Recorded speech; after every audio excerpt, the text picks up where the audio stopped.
Yeah, bitch. Work. Muito bom, eu entrei já falando do filtro. Muito obrigado por essa introdução. Fiquei me sentindo especial. E é de E verdade. obrigado. E, assim, eu gostaria de te informar que muita gente da nossa produção, por trás dos bastidores, está acompanhando porque é seu fã. Então, assim, não estou aqui apenas enquanto jornalista, mas também enquanto admirador da sua história, da sua trajetória. E, enfim, eu vim pesquisando essa semana alguns detalhes. Enfim, mas eu não vou falar muito não, vou deixar você ficar à vontade. E aí, para todo mundo que está acompanhando agora, estou conversando com o Dante, como eu bem disse. É um multiartista que fala sobre vários assuntos na internet, entre eles sobre diversidade, inclusão, bissexualidade, transexualidade, não monogamia, relacionamento aberto, fala sobre tudo. E aí, Dante, primeiro eu gostaria que você... Eu fiz uma breve introdução, mas queria que você se apresentasse, falasse um pouco da sua história para as pessoas que ainda não te conhecem e que querem te conhecer. Essa pergunta eu acho sempre muito difícil. É muito difícil a gente se apresentar, né? Falar sobre a gente. Mas é isso, eu me considero hoje um multiartista, porque trabalho com muitos suportes na arte. A gente usa o termo suporte para uma tela, pode ser um suporte, um aparelho, pode ser um suporte, um palco pode ser um suporte. Então eu trabalho com muitas coisas de arte, porque não tive escapatória. Tentei não ser, mas não consegui fugir. Mas sou ator, sou desenho, pinto, sou um artista visual na área de fotografia, de desenho, de pintura, dessas coisas todas. Fiz faculdades de arte e não me formei. Fiz faculdade de expressão gráfica também, não me formei. E fiz educação física e não me formei. E sou uma pessoa trans e é isso, bissexual, não monogâmico, TDAH também, motivo talvez pelo qual não tenha me formado. Massa. Vamos lá. Aí, aproveitando, você imaginava, assim, você fez muitas... tentou fazer muitas faculdades, mas você imaginava que você teria essa visibilidade na internet, que você conseguiria ter esse alcance? Nunca. Nem nos meus sonhos mais malucos. Meu pai já tinha, na época do auge do YouTube, não sei o que, meu pai falou, faz um canal, se joga, faz aí. E aí eu fiz, sei lá. Mas nunca foi uma coisa que eu investi, que eu achei que poderia ser uma fonte de renda. E sempre foi uma questão na minha vida, essa instabilidade financeira de ser artista irremediavelmente artista. Sempre foi uma coisa que eu fiquei sempre muito apreensivo. E a internet surge para mim durante o isolamento social, né, no auge da pandemia, como um lugar de escape, como um lugar de experimentação. E começou a se formar ali uma comunidade, pessoas que gostavam de fazer o tipo de coisa que eu estava fazendo. Massa. E eu comecei a fazer, acho que eu posso enveredar nesse ramo aqui. Acho que pode ser um negócio legal. E eu comecei a investir cada vez mais e me dedicar cada vez mais. Nossa. E já que eu estava tendo que ficar obrigatoriamente preso em casa, eu tinha tempo para pensar, para raciocinar, para ir criando o que hoje eu faço. Porque no meu estilo de vida de antes não cabia. Assim, você hoje fala sobre diversidade, fala sobre várias pautas importantes para a comunidade, mas a gente sabe que há pouco tempo atrás, não precisamos voltar muito para falar sobre isso. Era muito difícil a gente ter essa liberdade para falar na internet. Por exemplo, a gente está aqui hoje batendo esse papo, não seria uma coisa natural. Como que você analisa essa evolução, assim, ao longo desses anos? Eu não sei, nunca parei para refletir sobre isso. Mas, querendo ou não, esse é um debate realmente muito novo e é de uma inquietação coletiva. E quanto mais a gente se informa, mais a gente quer e se sente bem com essa informação, mais a gente quer passar esse carinho que é a informação para outras pessoas. Então, mesmo antes de eu trabalhar com a internet, eu fazia palestra, tipo, não era ninguém publicamente, mas foi bem quando começou a ter esse movimento das escolas, das faculdades, das instituições culturais quererem abrirem espaço e instigarem esse debate. Então eu ia falar sobre só minha experiência, só por ser uma pessoa trans. Eu era convidado a ir falar sobre, e eu percebi que foi um movimento que foi acontecendo em vários lugares, em vários espaços, em várias partes do Brasil e do mundo. E eu acho que é muito isso, assim, a gente tem, a gente quer dar a cara a tapa, quer comunicar sobre esses assuntos, porque a gente se sentiu muito bem com isso, uma vez que a gente teve acesso às informações. Uhum. E informação, conhecimento guardado não vira nada. Quando a gente começa a falar sobre, a gente começa a ajudar outras pessoas e isso vai se formando uma grande rede. Então é difícil, mas é muito importante e é um movimento meio que impossível de parar. Desde assim, eu percebo que nas redes sociais você é muito livre, graças a Deus, assim, para falar sobre transexualidade. Esse sentimento está muito hoje muito tranquilo em você. Mas agora eu queria tipo entender como é que foi isso no passado, como é que foi esse seu processo. Eu vi que você já tinha conversado que esse processo de descoberta foi durante a adolescência, ali por volta dos 16, 17 anos, mas você começou o processo mesmo aos 19. Como é que foi esse sentimento para você, esse Foi muito processo? difícil. Foi muito difícil, foi muito confuso. E acho que esse foi também um período que é um período difícil e confuso na nossa cabecinha também, né? Especialmente quando você é adolescente, tanta coisa acontecendo, tantos atravessamentos, meu Deus, tudo é muito difícil. E descoberta de sexualidade, entender que não é isso. E levou 3 anos para eu conseguir mastigar, digerir e expressar isso, botar isso para fora. E na verdade eu também só consegui botar para fora depois que eu entrei em contato com o estudo de gênero, quando eu entrei na faculdade. E aí eu fui sentindo essa coisa do acolhimento, essa coisa do acesso à informação e de eu me sentir cada vez mais livre a partir da informação. Então, o processo interno na nossa cabeça, ele é muito longo, muito louco, a gente também não pode querer apressar ele, a gente tem que acolher ele. Exato, exato. E assim, durante esse processo, você teve o apoio familiar ou foi algo mais interno, assim, que você teve que aprender sozinho e ir descobrindo ali e depois compartilhou com a família? Como é que foi isso? E o meu processo de transgeneridade, ele foi muito interno, foi muito pessoal. Porque antes de eu me colocar quanto trans e expor para as pessoas que sou uma pessoa trans, eu fui tirado do armário, tendo meu primeiro relacionamento com uma mulher, que naquele momento, socialmente, eu era uma mulher também, eu era uma garota. E aí foi muito difícil. E foi difícil pra minha família também. Nunca eu tenho privilégio, o que é uma grande merda. Desculpa a palavra, mas é muito difícil isso ser um privilégio. É muito ruim que isso seja um privilégio, mas nunca foi uma questão para meus pais de me tirar de casa. Mas nossa relação ficou muito difícil naquele momento, ficou muito estremecida. Mas depois a gente foi aos poucos reatando, entendendo isso e se entendendo. Uhum. E já o processo de me entender transgênero foi muito. Eu pude não. Eu não fui tirado do armário, então eu vivi ele internamente o máximo que eu pude. Eu fui sozinho, e também tinha isso, já estava na faculdade. Então eu fui sozinho em busca do espaço trans do Hospital das Clínicas lá da Federal de Pernambuco, que tinha um espaço de acolhimento lá.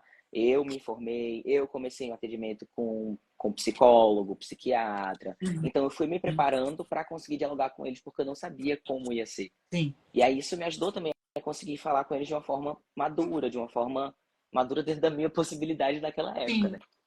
Porque foi um processo, assim, você estava tentando se entender, você estava conhecendo o assunto na hora. Então, esse apoio foi muito dentro da faculdade para você conseguir, olha, eu sou uma pessoa trans, né? Enfim, Uhum, uhum. esse apoio foi muito importante. E aí, eu queria, a minha dúvida assim, né? O que mudou de lá para cá?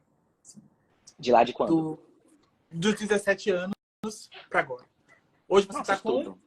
Hoje estou com 27, 27, 10 anos. 10 anos. Mudou O que é que você tudo, analisa assim, bicha. desses 10 anos? Nossa, eu sou completamente outra pessoa. E não só no sentido de, tomou hormônio, cresceu uma barba, não sei o quê, só se vestindo diferente, mas Primeiro que naquela época o que se entendia de gênero, de sexualidade era muito limitado, era muito pequeno.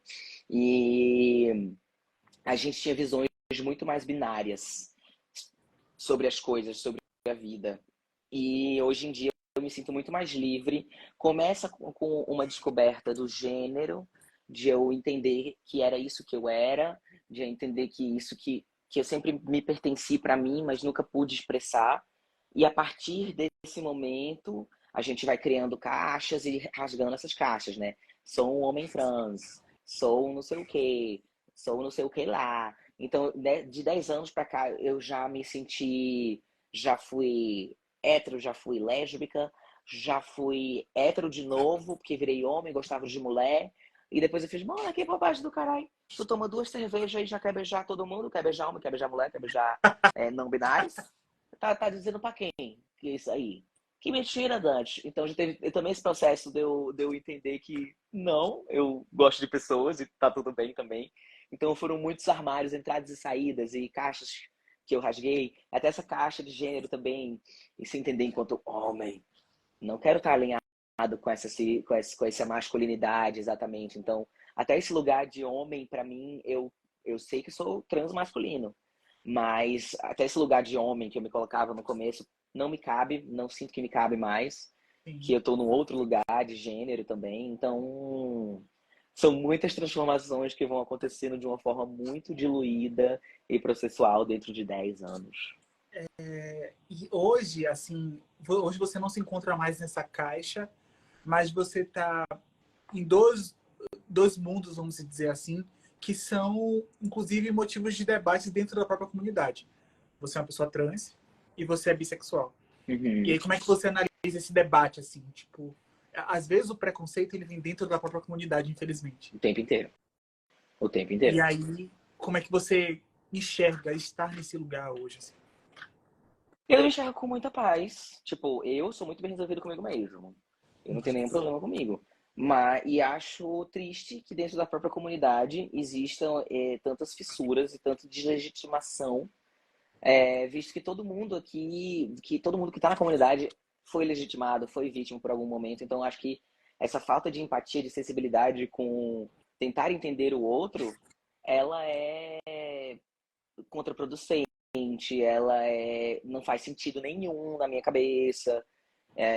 Acho que a comunidade precisa fazer um exercício muito grande de se informar e de entender as várias possibilidades de ser, de existir. E Exatamente. gênero e sexualidade são coisas separadas. E assim, Mona, quem tá na comunidade já passou da hora de entender isso. Já não tô mais explicando não tem paciência de explicar isso para quem não é da comunidade, imagina para quem é da comunidade. Gente. E eu acho que uma coisa muito interessante é que, assim, se fala tanto em liberdade e quando a pessoa ela é livre, querem colocar dentro da caixinha de novo. Por quê? Por que, cara? Pare com isso, galera. Pelo amor de Deus. Exatamente.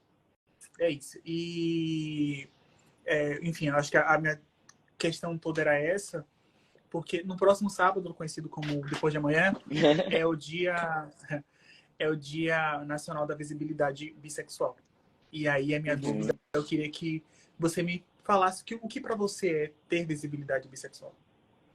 Nossa, esse é uma pauta que eu venho me questionando e é uma pauta mais recente, assim, porque passei tanto tempo da minha vida, mesmo depois que eu me entendi gostar de pessoas, enfim, me entendi bi ou pan, que tem a outra pauta aí também, mas a pauta principal da minha vida sempre foi essa relação com o gênero, porque o gênero, ele pega você em todas as áreas. Todas, assim, tipo, tudo da sua vida, o banheiro que você vai usar, a roupa que você vai vestir, o sapato, o pronome, ou como você vai ser visto, como você vai ser tratado. Então, tudo isso atravessa você o tempo inteiro, quando a gente fala de construção de gênero.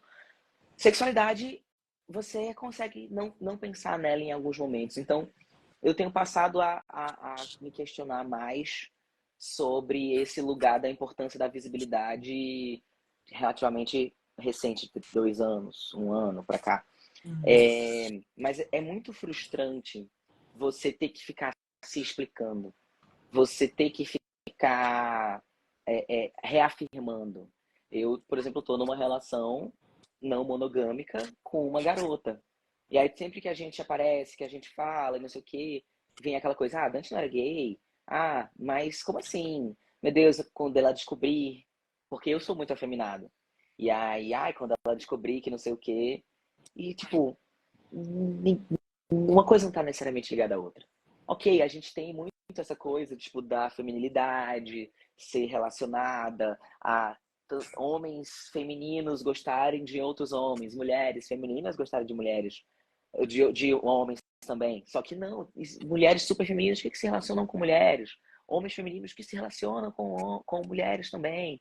Então, é essa coisa da gente entender e informar que essa relação da sua expressão de gênero não obriga a você se relacionar com um tipo específico de pessoas. Uhum. E você ficar em paz com isso na sua cabeça. Seu parceiro, sua parceira, parceire, entender e acolher isso também, e você conseguir propagar isso para as pessoas, é um lugar que eu tô descobrindo e testando e tentando, porque moda 2023, galera. Uhum. Enfim, assim, eu acho que eu... Vai, pode falar. E tem uma coisa, rapidinho, mas tem uma coisa também que tem, tipo, muita gay que é machudona e é gayzona, e as pessoas não necessariamente deslegitimam a homossexualidade delas, dessas pessoas, desses rapazes gays, por causa disso, por eles serem machão. Tipo, mentira, na verdade você é hétero. Então Uhum. por que isso acontece também, Uhum. sabe? Gente. É isso. Você, enfim, eu tava olhando suas redes sociais, né, esses últimos dias, e aí eu falei, nossa, eu falei, meu Deus, isso aqui daria, tipo, sei lá, uma live para falar só sobre esse assunto, uma live só para falar sobre esse assunto. E aí, eu tenho... você é uma pauta ambulante. Eu falo Ai, que você é uma... gente, que delícia, que obrigado! Essa é uma frustração que eu tenho. Às vezes eu quero falar muito sobre algum assunto e eu não posso, porque o assunto. Porque eu só posso falar 1 minuto e meio nas redes. É isso. Saudoso É, YouTube. é, Por isso que a gente tem esse bate-papo aqui semanal. Então, todo mundo que está entrando aqui, gente, não perca. Toda quinta-feira agora. Era sexta, agora é quinta, meio-dia. Horário do almoço, falando sobre sexualidade. Maravilhoso. Então, hoje a gente está com o Dante aqui, falando sobre esse bate-papo. Todo mundo está acompanhando. Dante, uma outra coisa. Vamos falar sobre não monogâmicos. Você tem um relacionamento hoje com Vicky. Uhum. Vicky? Vicky, né? Vicky. E vocês deixam bem claros que respeito e não monogamia não são coisas distintas. Sim. E eu queria que você falasse sobre isso e quando foi que você descobriu que essa pauta era sua, que você se identificou, tipo assim, não, eu não quero seguir esse padrão, não sou esse padrão. Quando foi que essa virada de chave para você? Sempre foi assim? Você sempre teve isso muito bem definido? Não. Não. Até porque a gente não é ensinado a se relacionar assim. A Enfim. gente é ensinado do mesmo jeito que fui socializado como menina, que tinha que me fazer coisas de menina, usar rosa, que não sei o quê, e que isso era coisa de... Enfim, do mesmo jeito que tive todos os processos de socialização com relação a gênero, teve todo um processo de socialização com relação a relacionamentos e como me relacionar, qual a forma correta. E tentei me adequar a isso e não funcionava para mim. E eu tive vários momentos de embate na minha cabeça de eu amar genuinamente, do fundo do meu coração, mais de uma pessoa. E, ai meu Deus, mas tem que escolher. Mas você não pode amar. Ninguém ama duas pessoas, ninguém ama mais de uma pessoa. Você só pode amar uma pessoa. E eu ficava me sentindo muito mal e tentando me encaixar nesse lugar e não conseguindo. E eu cheguei, deixa eu ver que puxar só um negócio aqui que o cara tá na minha perna. Apoiei minha perna. E tentando me adequar e não funcionando. E fiz merda pra ir. E eu assumo isso, acolho isso. E Foi tóxico me senti... em algum momento? Sim, fui tóxico. Tive relacionamentos tóxicos. Tive relacionamentos doentes em que a pessoa era tóxica comigo, eu era tóxica de volta. E eu acho que todo mundo passou por isso em algum momento também. Vamos ser claro, não, a gente não sabe se relacionar. E 10 anos atrás, o nosso primeiro relacionamento, acho que todo mundo termina se envolvendo em relacionamentos que não são saudáveis por falta de maturidade, por falta de maturidade da cabeça, maturidade emocional. A maturidade emocional é a principal, por falta de uma terapia. Então, eu tive muitos processos de relacionamentos ruins, em que eu sei que foi ruim para a pessoa foi terrível para mim, e eu me colocava nessa situação, e, enfim, essas trocas terríveis de relacionamentos. E depois de um tempo eu decidi parar, tipo, eu me namorei muito também, eu inventava um namoro atrás do outro, namoradeiro ele. E Vitor tá aí aqui já, teve um momento que eu tá, hein? decidi, Tá acompanhando oi tudo. amor, teve um momento que eu decidi parar de namorar, eu falei, não vou namorar mais, galera, tem que resolver essa minha cabeça, minha vida aqui, que não dá pra ser assim. E aí eu também entrei na terapia, passei a cuidar da minha cabeça, e quando você cuida da sua cabeça, você cuida melhor de quem se relaciona com você. E tive experiência, tive um namoro com um rapaz não monogâmico que me ensinou muito sobre o que é da monogamia, o que é responsabilidade afetiva e que não é porque você se relaciona com outras pessoas que esse relacionamento não é sério, não é verdadeiro, não é genuíno. Então teve todo esse processo que foi um processo muito longo, muito extenso, de entendendo essas responsabilidades que a gente tem com a gente e que é quando a gente se responsabiliza com a gente se responsabiliza com o outro também. Uhum. E foi quando eu entendi, eu sou uma pessoa não monogâmica e se eu quero ter relacionamentos saudáveis, eu tenho que levar isso para minha vida, assumir isso e me relacionar com pessoas que também sejam assim. Uhum. Então, e eu e Vicky passamos por todo um processo também de entendimento, porque eu me entendi não monogâmico, ela não se entendia. Então, ela teve o processo dela que eu não me envolvi. Eu vi, ela viveu a coisa dela, não teve aquela coisa de tipo forçar o outro a ser. E eu acho que essa é uma coisa muito legal que a gente tem nessa nossa relação de respeitar muito, porque não monogamia é muito sobre respeitar o espaço do outro. E entender que a gente é parceiro, a gente está junto, a gente se ama, mas a gente não precisa e a gente não precisa criar regras, limitar o outro para amar. Pelo contrário, a gente tem que deixar o outro ser livre. Então é muito mais assim, a gente brinca com marmita, com vamos beijar Receber dança, mas currículos. receber currículo, mas isso é muito mais brincadeira do que o todo, isso é uma ponta do iceberg. Porque quando a gente fala de relações não monogâmicas, a gente está falando muito sobre responsabilidade afetiva, sobre acolher o outro, sobre não permitir que a gente se sinta no controle daquele corpo, daquela pessoa, daquele indivíduo. Uhum. Então, é uma coisa que é um buraco que vai muito mais embaixo. Uhum.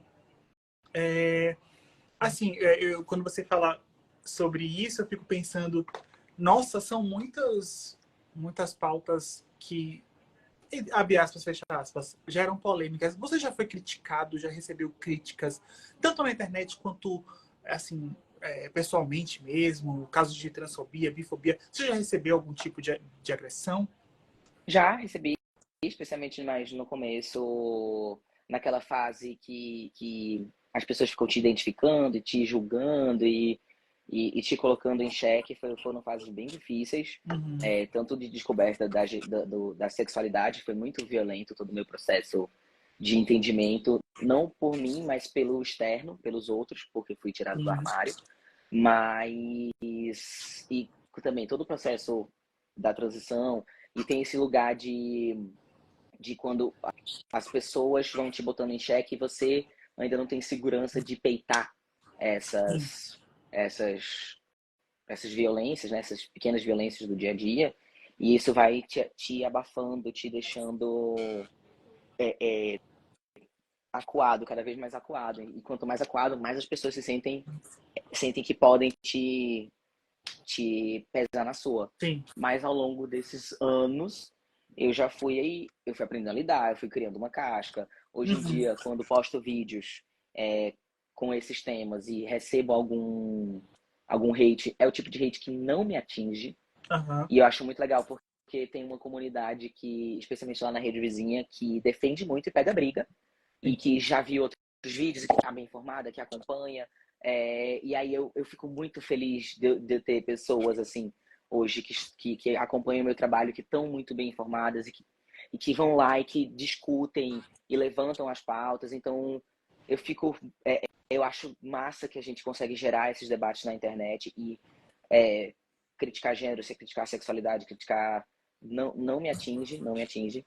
A coisa da monogamia também, às vezes a galera pega muito pesado, tem vídeo que sai da bolha.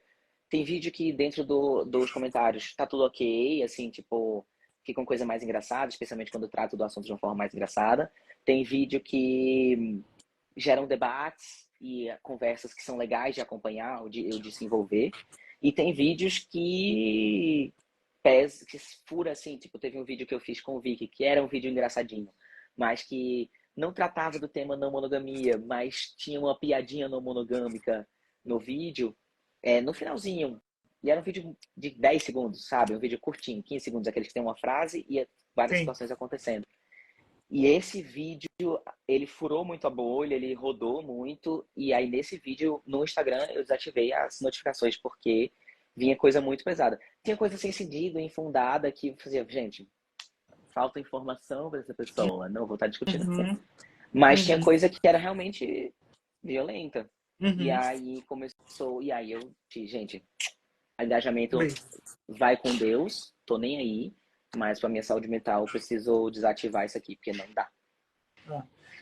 Inclusive, esse tema da não monogamia virou debate aqui também, no chatzinho, tá? Uhum. Só para te informar, o povo falando, gente falando que não consegue, tem gente falando que comunicação é tudo, e teve uma pergunta falando sobre quando que você conseguiu identificar que você não era monogâmico.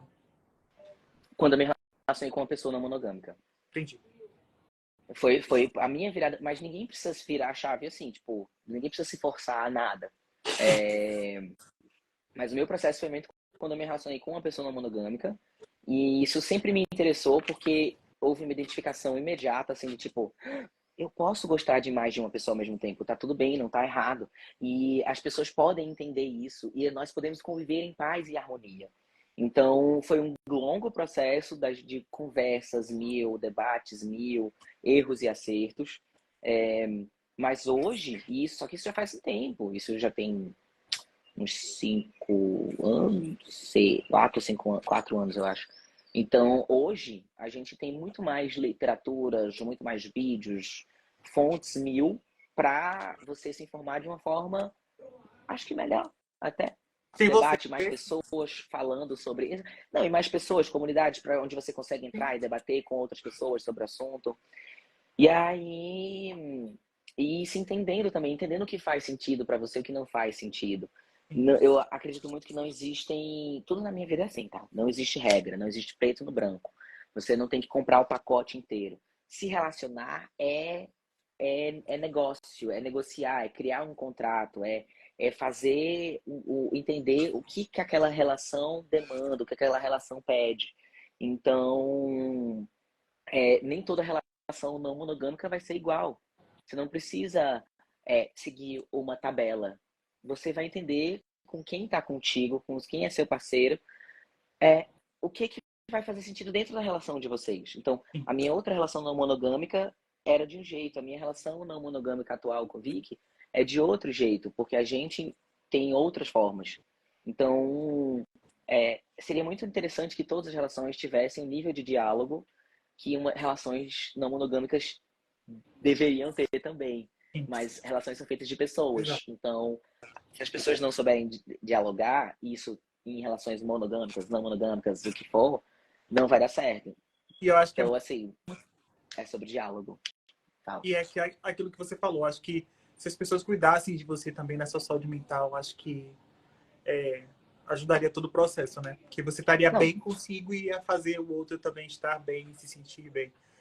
Não, metade dos problemas, 85%, eu chutaria que 85% dos problemas de relacionamento são sobre você, não é sobre outra pessoa.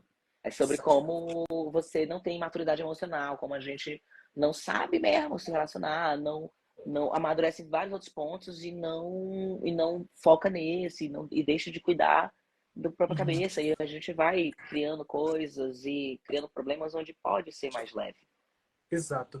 Dante, uma questão assim, você já sentiu, como a gente começou falando sobre sua trajetória profissional, você já sofreu, de alguma forma, você acha que a sua sexualidade, sua orientação, enfim, sua identidade de gênero atrapalhou ou atrapalha de alguma forma a sua profissão? Com certeza. É uma barreira, né? Fecha muitas Uhum. portas. Abre muitas outras também. E é sobre como você quer se alinhar nesse mercado, como você quer se Sim. alinhar nesse meio. Mas, assim, definitivamente fecha muitas portas. Por exemplo, a, é, é, é, vou dar um exemplo de vida real. Que não foi comigo, mas eu me envolvi numa parte do processo e tal, trabalhei lá com Tá. elas. Mas em junho, a Transpreta e Bielo fizeram, a Giovana e Bielo fizeram um evento incrível, uma premiação, o Transbaile, que era uma premiação, um evento, um baile, e premiar pessoas trans em suas áreas, literatura, influência, política, e enfim, tiveram muitos prêmios muito legais, relevantes para exaltar a comunidade trans. Sim. Mas a gente foi um evento que foi muito legal, mas ele foi pequeno, foi difícil de encontrar apoio de marcas, foi enfim, difícil de encontrar patrocínio. Aí o que as meninas queriam fazer era muito maior do que aconteceu. E a gente tem. É claro pra gente que tá nesse mercado que se fosse. Primeiro que eram duas mulheres trans pretas. E a gente sabe que se fosse duas gatinhas cis branca, elas tinham conseguido fazer um evento gigantesco. Como a gente já viu vários eventos acontecerem gigantescos, com muito mais dinheiro, com muito mais convidados, com muito mais repercussão de mídia, com muito mais. Enfim, é isso. Repercussão de mídia, principalmente, teria muito mais do que duas gatinhas trans preta fazendo. Então, Uhum. assim, a gente encontra muitas portas fechadas. Elas ainda tinham esses dois recortes, mas a gente tem muitas portas fechadas pra gente por ser quem a gente é. Porque, enfim, as empresas, as marcas, quem trabalha com a gente, no momento que, mesmo que o conteúdo não seja relacionado a esse tema, uma vez que a pessoa fecha um job comigo, ela está se alinhando com esse tema, de alguma forma, porque eu sou quem eu sou e eu falo o tempo inteiro sobre isso. Uhum. Então, a maioria das empresas não necessariamente quer lidar com esse assunto, porque ele é polêmico, porque ele é difícil, porque não é todo mundo que concorda, Não quer dar né, cara para bater concorda, porque pode respeita perder. cliente, perder venda e tudo mais. Então, a gente tem muito mais portas fechadas do que abertas, mas felizmente também a gente tem muitos lugares que a gente que acessamos porque somos pessoas que debatem sobre isso. E tem muita empresa, muito lugar, centros culturais e etc. Mas falando, enfim, de mercado mesmo, de trabalho, muitas empresas que querem sim. A gente quer você porque você fala sobre isso. A gente poderia chamar qualquer outra pessoa, mas a gente quer chamar uma pessoa que seja trans, uma pessoa que seja bi, uma pessoa que seja preta, uma pessoa que seja PCD, porque a gente quer, mesmo que não seja para falar sobre isso, e é isso que eu acho mais legal, são as empresas que querem falar, querem trabalhar com a gente, porque se alinham com essas pautas fora do mês de junho, que é o mês do orgulho, que é o mês que está todo mundo falando sobre isso, mas querem falar sobre isso o ano inteiro. E não necessariamente falar sobre isso, mas se alinhar, se mostrarem de fato aliadas Sim. a gente, só por chamar a gente para trabalhar, porque sabe que a gente pode fazer um negócio muito legal. Uhum. Perfeito. Dante, assim, enfim, a gente poderia passar aqui horas falando. Sei que sua agenda está apertada, assim, que você conseguiu encaixar. Tem gente falando aqui, Dante para presidente. Gente, eu já tô ficando calvo, galera. Meu cabelo ia cair todinho. Eu acho que cabe, assim, você, Erika Hilton ali, eu acho que uma chapa. Quando eu aprender a falar que nem Erika Hilton, meu sonho é ser, quando eu crescer, eu quero ser que nem Erika Hilton. A maior que tem. Gente, se eu aprender só dar aquela virada de cabelo, Aqui, ó. Aquela assim. Erika Hilton. já foi. A minha última questão para você eu queria que você deixasse uma mensagem para as pessoas que estão passando pelo mesmo processo que você, ou que você passou, né, no passado, assim, que estejam tentando se entender, passando pelo processo, enfim, eu queria que você deixasse uma mensagem para essas pessoas.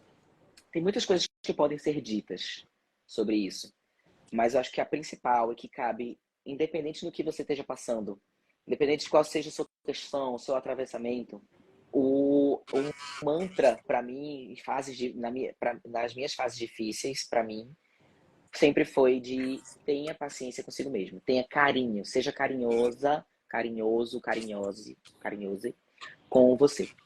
E te trate.